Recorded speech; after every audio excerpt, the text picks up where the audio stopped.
Cera, aquella noche no pudimos fumar. Todos los guinques de Lima estaban cerrados.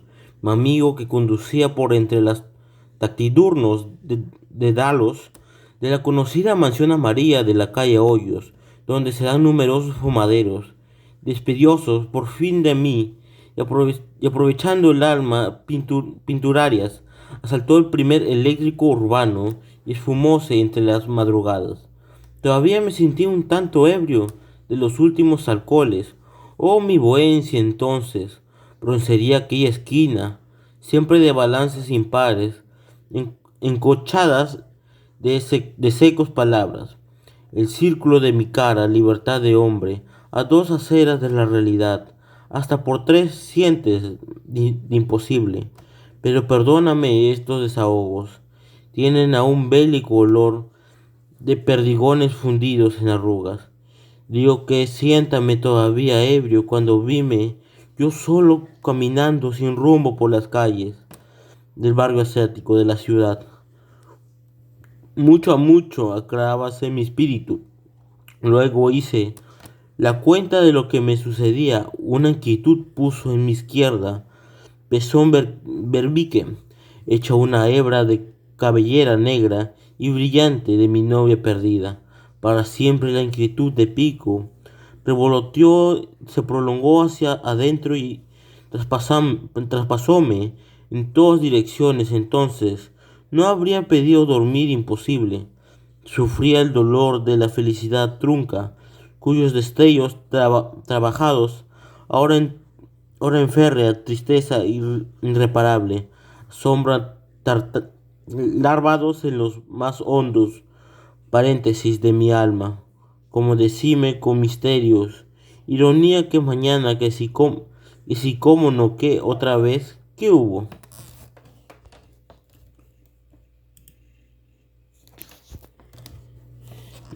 Quise entonces fumar, necesitaba yo alivio para mi crisis nerviosa. Encaminé al guinque de Chale, que estaba cerca. Con la cautela del caso llegué a la puerta. Paré el oído y nada después en breve espera. Dispuéseme a retirar de allí, cuando oí que alguien saltaba de la tarima y caminaba descalzo. Y precisamente dentro de la habitación traté de agüitar a fin de saber si había allí algún camarada por cerradura de la puerta que alcancé a distinguir a Chale hacia la luz y sentaba con gran desplazamiento y mal humor delante de la lamparita, aceite cuyo verdor patógeno soldóse en mustios semitono y a la lámina facial del chino, soflamada, divisibles iracundias. Nadie más estaba allí, dado al espectro de inexpugnable de Chale, y según cual parecía acabar de despertar de alguna mala pesadilla. Quizá consideraba importuno mi presencia, y resolví marcharme cuando el asiático abrió uno de los cajones de la mesa y capitaneando de alguna voz mandó interior e inexorable que desenvainó el cuerpo entero de resuelto avance extrajo de una loconía estuche de pulimiento cedro unos cuerpos blancos entre las uñas naciantes y asquerosas, los puso en el borde de la mesa. Eran dos trozos de mármol. La curiosidad tentóme. Dos trozos de mármol eran de mármol. No sé por qué desde el primer momento esas piezas, sin haberlas tocado ni visto claramente y de cerca, vinieron a través del espacio baraste entre las yemas de mis dedos, produciéndome la más segura y cierre sensación del mármol. El chino las había de coger, angulándolos en el aire, miradas por demás febriles y de angustias, de bancó para aquellas no descorrientes, ante las ciertas presunciones sobre la causa del vigila. Las cogió y examinó determinadamente a la luz, sí, dos pedazos de mármol.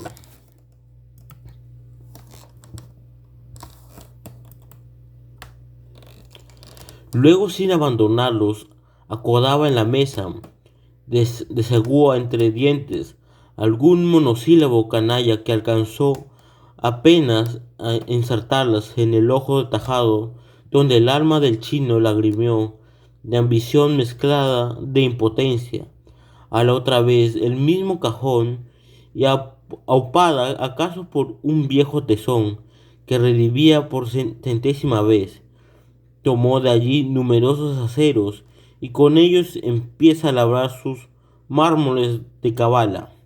Ciertas preposiciones digantes saltaron ante mí. En afectón conocía yo desde años atrás a Chale. El mongol era jugador y jugador de fama de Lima, perdedor de millares, ganador de tesoros, al decir de la gente. ¿Qué podía significar pues entonces esa vela tormentosa, ese episodio furibundo de artífices nocturnos? Y todo ese episodio furibundo de artífices nocturnos y esos dos fragmentos de piedra. Y luego, ¿por qué dos y no uno, tres o más? Y Boreca, dos dados en gestación. El chino labraba desde el vértice del mismo, de la noche, su faz entre tanto también labraba infinita, una infinita sucesión de líneas.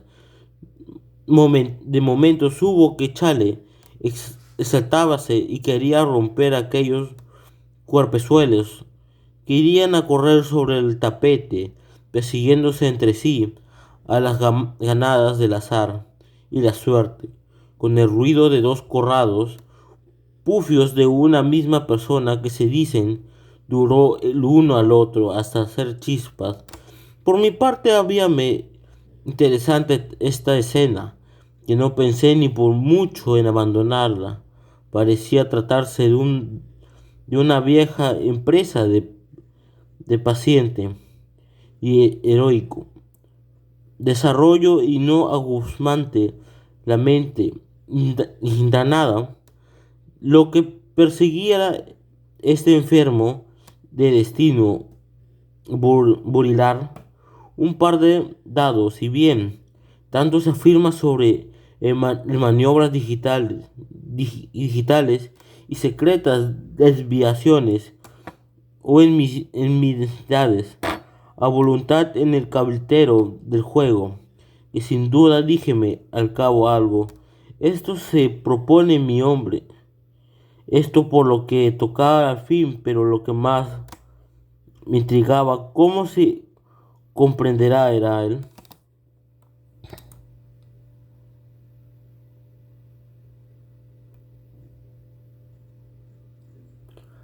Arte de los medios en cuya disposición parecía empañarse Chale.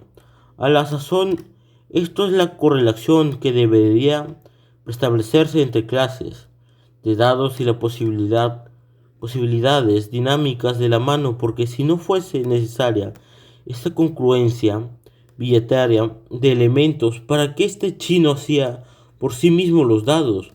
Pues cualquier material rodante sería utilizable para el caso, pero no. Es indudable que los dados deben estar hechos de cierto material bajo este peso, con aquel aristaje hexagonándose sobre tal o cual impalpable declive para ser despedido por las yemas de los dedos y luego estar pulidos con esa otra expresión, o casi inmaterial, asperece entre marcas y marcas de los puntos o entre algunos poliéndricos, y el exergo en blanco de una de las cuatro caras, correspondiéndose, hay pues que suscitar a la actitud de la materia aleatoria para hacer posible tu obediencia y docilidad, a la vez vibraciones humanas en este punto, siempre improvisadas y triunfadoras, por eso de la mano que piensa y calculó aún en los más oscuros y ciegos de estos avatares. Y si no había que observar al asiático en una procelosa jornada de creador cincel, en mano picando, rayando, partiendo, desmoronando, hurgando las condiciones de armonía y de encaje entre las nacidas proporciones del dado y las proporciones ignoradas, potencias de su voluntad. Brava el mármol y sonreía su rostro de vicioso, melado por la lumbre de la lámpara. Luego con el aire tranquilo y amplio golpeaba, cambiaba de acero hacia rodar juguete monstruoso, ensayándolo, confrontaba planos, planos tenaz precisamente y cavilaba pocas semanas después de aquella noche, quienes hubo quien murmuraba entre atorrantes y demás círculos de las cuerdas cosas estupefacientes, increíbles sobre las grandes ecosistemas recientemente habidos en las casas de juego de Lima. De mañana en las leyendas de fabulosos crecían una tarde del último invierno. En la puerta de Palacis Concert refería un exótico personaje de biscotelas, chorreante a un grupo de mozos que lo oían por todas las orejas. Chale, para poder ganar esos 10.000 soles no había de jugar limpio. Yo no sé, pero el chino se manejaba un misterio inconcedable. Prestidigitación sobre el tapete. Eso no se puede negar. Fíjense ustedes, recalcó aquel hombre con gravedad siniestra, que los dados con que juega el chino jamás aparecen en las manos de otros jugadores. Ese chino jamás, no- que no sea Chale, habló sobre datos inequivocados que propia observar esos dados. Tienen pues algo, en fin, yo no sé. Una noche lanzóme la inquietud al antro donde jugaba Chale y una casa de juegos para los más soberbios duelos de tapete. Había mucha gente en torno a la mesa, la cabeza trada, atención de todos hacia el paño gangliondo de montones de billetes. Díjome que esa era una noche de gran borrasca. Abriéronme paso algunos conocidos que entusiastas más echaban a apostar. Allí estaba Chale desde la cabecera de la mesa. Presidía la sesión de un impasible y torturante catadura todopoderoso, dos correas vértices por cuello, desde los parasitales chatos de ratos, pelajo, hasta las barras libres, tensos de codicia que no se entravían jamás en sonrisa, por miedo a desnudarse hasta el hueso camisa. Heroico hasta los codos, el latido de la vida saltábale de pulso al otro buscando las puertas de las manos para escapar de cuerpo tan miserable livor, nauseante sobre los pómulos de casa. Podría decirse que allí se había perdido la facultad de hablar señales advertidos, casi inartículos y laterges.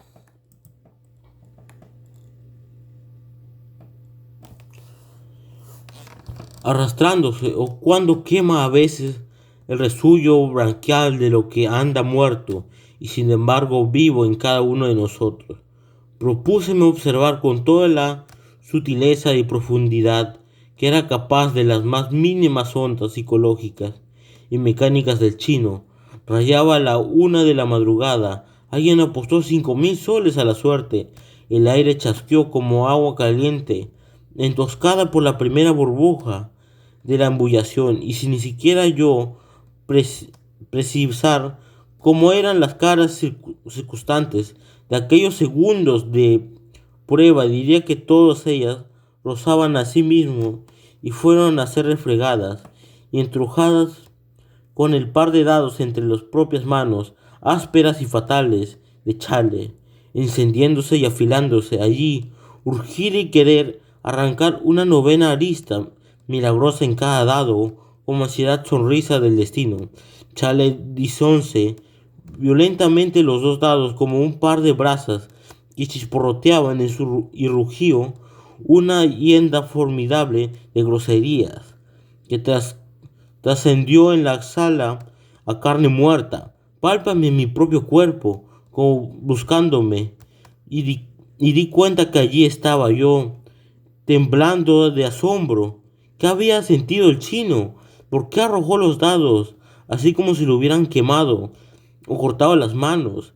El ánimo de aquellos jugadores, todos como es natural, es cuenta suya, siempre había antes tan crestada apuesta, así llegándole a herirla a tal manera. Mientras los dados estuvieron abandonados sobre el puño, Esmeralda, vinieron a mí memorias de dos trozos de mármol que vi troquear a Chale en ella lejana noche. Estos dados de ahora que veía provenían, por cierto, de las nacientes joyas.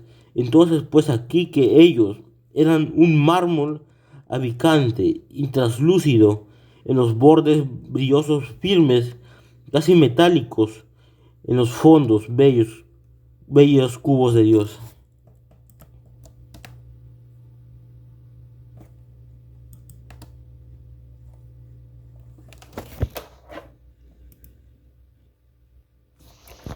El chino, luego de cortar vacilaciones, recogió otra vez los dados y siguió su juego, no sin algún temblor convaleciente de las sienes, que quizás solo yo percibí con harto trabajo.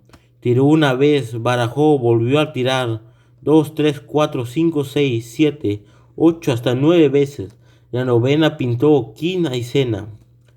Todos parecieran descolgarse de una picota y resucitar, todos humanizándose. De nuevo por allí se pidió un cigarrillo. Tosieron, Chale pagó 2500 soles. Yo lancé un suspiro. Luego tragué saliva hacia el calor fulgurándose nuevas apuestas y continuó la trágica disputa de la suerte y la suerte.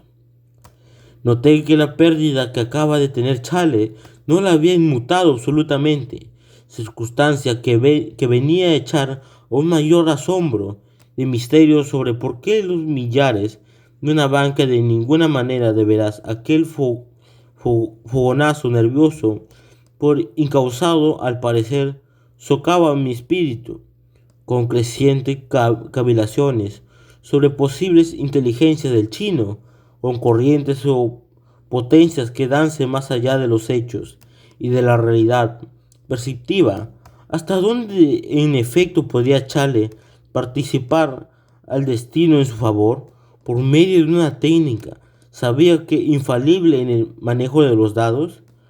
En el primer juego que siguió de los 5000 soles fue nuevo. Esta misma cantidad apuesta en vez al azar. Varios acompañaron con menores apuestas a las 500 libras y el ambiente de combate fue el aún más enteramente hostil al banquero. Los dados saltaron de la diestra del asiático junto al mismo tiempo, dotados de un impulso igual, con un instrumento de medida que podía registrar cifras innominables.